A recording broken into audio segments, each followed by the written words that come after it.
आज शनिबार हामी चाहिँ संसारी पूजा गरेर यहाँ भोज खाने क्रममा छौँ।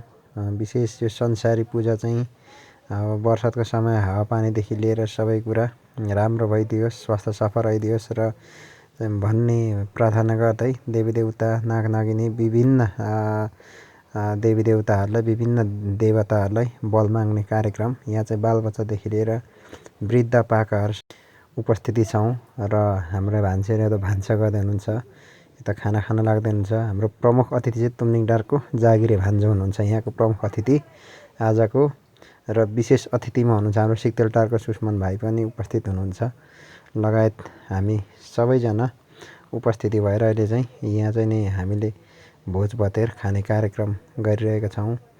यहाँ चाहिँ नि हाम्रो सबैजना उपस्थितिमा हाम्रो जय भाइ यहाँ चाहिँ नि खोलामा हात धोएर खाना खान लाग्दै हुनुहुन्छ। यहाँ चाहिँ अरू उपस्थिति